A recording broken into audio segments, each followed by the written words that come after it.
Fox Toledo Hardcore Football is brought to you by Central Catholic High School. Now, here's all of tonight's action.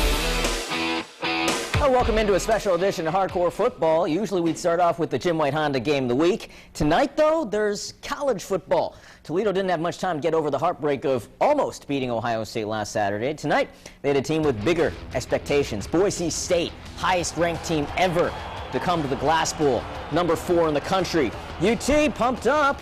They did very well on the national stage last week. Today, they started off the same way. A little trickeration, offensive line not moving. Danny Noble, a lot different. Touchdown from Austin Danton, and the Rockets are on top, 6-0. UT fans, they're loving all of that. First quarter, second down for Boise on UT's 26. Kellen Moore to Tyler Shoemaker, one of 2 touchdowns for the wideout in the first half. Boise up 7-6 at that point. Still in the first quarter. Moore handing off to Doug Martin, and this one's going to make the highlights. You're going to see this all night long. Rocket defenders are going to see that all night long, too. 71 yards. Wow. Boise up 13-6 right now. Game is still going on. 27-9 in the third. Toledo trying to keep it close. All right, over to high school football. Southview came off an interesting week last week when they played against Start. They were actually manhandled on the field. This is a Southview team that went unbeaten during the regular season last year, considered one of the front runners to be an NLL contender this year. Well, welcome into the NLL Napoleon. Let's check out the highlights for league play. Southview, Napoleon. Let's see how this one goes. Fans jumping up and down. Southview up 21-7 at the half, third quarter action. Napoleon saying, we'll take the NLL. Yeah, we will. Brian Schlade, 52 yards. He scores. They missed the extra point, though, 21-13, so it's an 8-point game. 9 minutes left in the fourth. Cougars on the 4-yard line, and Jay Fisher, he scored a lot today. Pounds it in for the touchdown. That made it 28-13. 2 minutes to go, and Southview, Austin Valdez, nice juke move. He gets 18 yards, and the Cougs hang on. They bounce back with a 28-13 win. More NLL, Springfield and Perrysburg. Third quarter action, 7-3 on their own 3-yard line. And, you know, you want to hand the ball off in that situation because you're thinking you don't want to get sacked in your own end zone. Well, Austin Bishop, he goes 97 yards towards the other end zone. Watch his reaction. Yeah, he's jacked up. The fans, they're jacked up too, deservedly so. Later in the third quarter, Steve Slocum, good to see him back and healthy. And Tyler Gordon, 13 yards for 6 more points. Extra point good, 21-3. Fourth quarter, more Perrysburg. Slocum, Austin McKinley, no relation to Austin Bishop. Perrysburg gets it done, 28-3. Well, up next, an Upstart program, or should I say, the Start program. After a huge win last week, see if the Spartans can keep the momentum going. Next on Hardcore Football.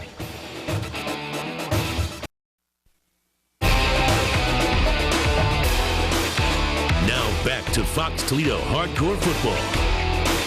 And welcome back to Hardcore Football. No question, the biggest surprise from last week was Start really controlling the tempo and beating Southview. We mentioned it earlier in this show. Those Cougars they beat went through last year's regular season undefeated and were expected to contend for the NLL title this year and still will. But now we're talking about Start because they look like serious City League contenders. Sandusky visiting the same site where the Spartans took out Southview only a week ago. And a big reason for that win, Chris Jones. Clearly, they want to give this guy the football. The guy's talented. 24-yard run into Sandusky territory, their 48-yard line.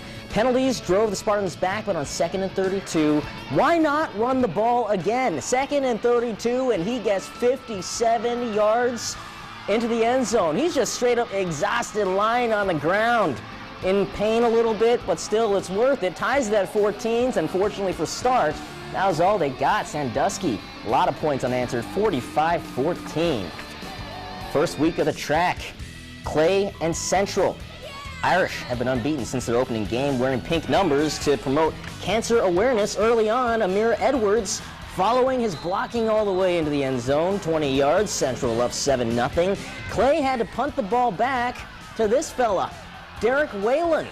Cuts away to the right side, and the rule of thumb is to follow where the Fox Toledo cameras are. That's what he does, and gets to run all the way back to the 13-yard line. Next play, the handoff to Mr. Edwards. 2 of his 5 touchdowns we show today. Central scored 36 points and he scored 5 touchdowns. That's a lot. 36-2. Central rolls.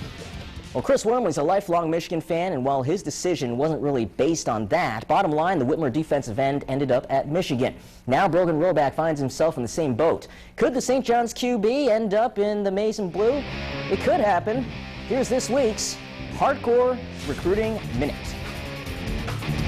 To say Brogan Roback's a Michigan fan is an understatement. I love it there. I've been there. I've been to every Michigan home game since I was 4. It's just unbelievable up there. It's a great place to be at, and the atmosphere against Notre Dame was unbelievable. Yep, he was at that game, and in that case, he was on a recruiting visit. There could not have been a better game, I don't think, especially that day.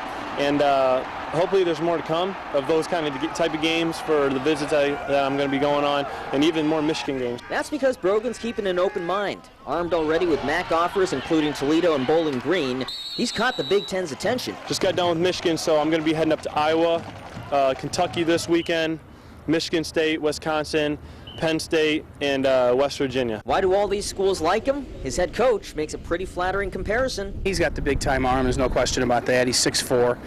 He's filling out, he's up to 185 pounds, and he's only going to get bigger and stronger. So I think they see that eventually he's going to be a kid who's 6'6", 215 pounds, and winging it, like a Ryan Mallett type, I think. Which is another Michigan tie-in. I can't just keep it closed-minded and just be like, yeah, I'm done, that's where I want to go. But, I mean, definitely temptation would be there. Especially after he saw what Michigan did last weekend.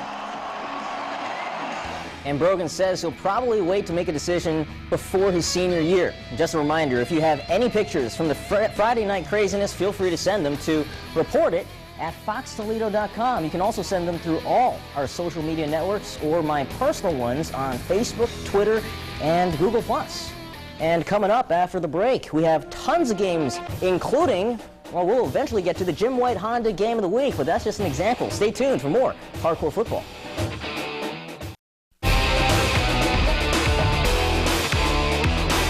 And welcome back to Hardcore Football. This week's Jim White Honda Game of the Week was a good one. It was also a playoff rematch, but why am I telling you all this? Mike Thompson, he has the 411 because he was there at Fremont Ross and St. John's. Mikey, take it away.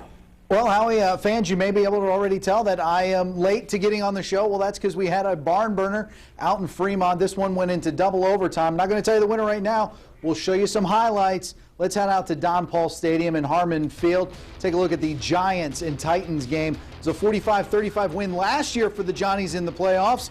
Here, it's now 14-7 Fremont. Check out the catch by Joe Roby from Brogan Roback, a 31-yard completion. And then the very next play, remember I told you the Titans were trailing 14-7. Roby, the catch, finds some running room and into Pater. It's now tied 14-14. The Johnnies trailed 14-0 in this game.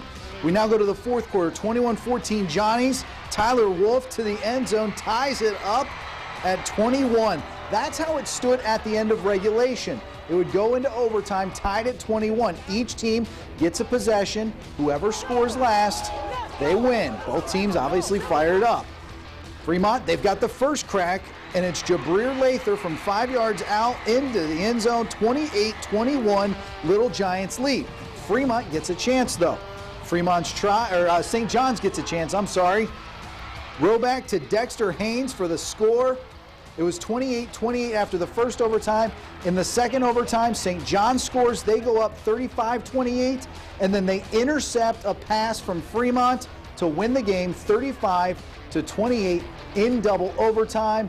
Fans, this was a very exciting game to be at. Very hard hitting, very chippy play. We had several penalties for personal fouls that were called against both teams. We had a lot of excitement, a very low scoring first half, but the end of the game, it was 35-28 in double overtime.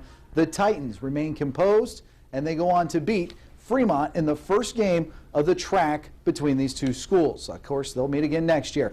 But that's it for this week's Jim White Honda Game of the Week. Howie, where might we be going next week? Well, I tell you what, Mikey, there are several good games to choose from. Next week's a good week for high school football, I'll say that. But only one game can be our Jim White Honda Game of the Week. You have until Tuesday to click on foxtoledo.com and choose from all 4 of those options. Cast your vote. Well, if there's one thing Eastwood's definitely doing, it's scoring points. After 3 games, the Eagles' lowest output so far is 35 points. They average just over 41 a game, so they're 3-0. No surprise. Man up, Lake, because you're next in line. Flyers trying to ground the Eagles. Lake punting the ball, and the Flyers do ground the Eagles there. Zach Sharp with the hardcore hit on Blake Coring. Lake, they were leading 7-3, but Eastwood marching down the field. Isaiah Conkle, 3-yard score, 10-7. Eastwood grabs the lead. Then late first half, another Conkle. This time it's Zach. His name spelled with a TD, 30 yards. Eastwood, wow, they scored 55 unanswered, 58-7. Just did that math in my head. Moving on, Rossford came so close to snapping their losing streak last week. Wait till you see what happens this time around.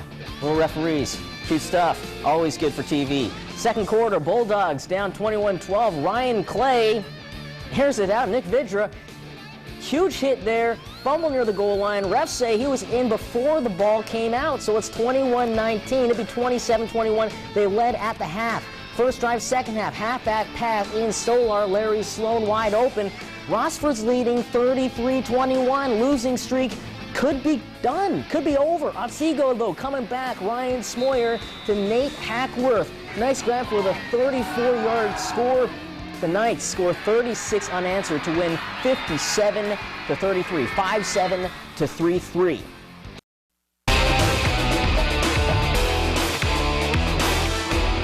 Rivalry check. Patrick Henry, Liberty Center. Their initials, PH, would be a cool way to start spelling fat. LC makes me think of Lauren Conrad from the Hills. Yeah, that's right. This was a defensive game, scoreless at the half. Turning point right there. Picked off Anthony Ray-Guy. Josh Drain tosses one to Caleb Pullman. Big catch. Yeah, reaching up, big fella. That's right. Celebrate. Liberty Center, 4th and 3. Caleb Pullman. Final minute. That's what happened. Nail in the coffin right here. Defensive play with 38 seconds left. Check it out. Cody Snyder on defense. Yes, makes the pick. There's no INT. That's an INT. Liberty Center, I thought they were kidding when they called in this score because it's more like a hockey game. 3-0, they beat Patrick Henry. Okay. Well, as soon as the show ends, I'm going to head back over there to the Glass Bowl to get some post-game reaction from Toledo and maybe Boise State at the same time. Some news from Bowling Green. They play Wyoming tomorrow. Of course, the big storyline in that game is Greg Brandon. He's now the Wyoming offensive coordinator. He's coming home. Of course, he's the former BGSU head coach. A few years ago, after beating Toledo, the next day he was let go. This is his 3rd job since then. He was the Virginia offensive coordinator, went to the UFL, is now over there at Wyoming. Another local tie-in for Wyoming, their head coach, Dave Christensen. He was an assistant coach under Tom Amstutz. But more news from Bowling Green today. They sent out a release that last night BGSU police issued some misdemeanor citations to 3 different Bowling Green Falcon football players. The biggest name was Jerry Gates. You may not remember or recognize the name Jerry Gates, but that's Boo Boo Gates, and Boo Boo Gates has certainly made a lot of plays this year. Last year showed some flashes. This year with some pick sixes, named with the biggest hits in each of the first 2 games. He was one of those 3. Nick McKnight, he was suspended indefinitely. We're going to hardcore hits right now as we say goodbye for the show. Have a good night. More college football tomorrow. All night we give them to him. All night, let's go. Who else is this? Who else is this? Any talk now? Any talk now? What time is it? What time is it?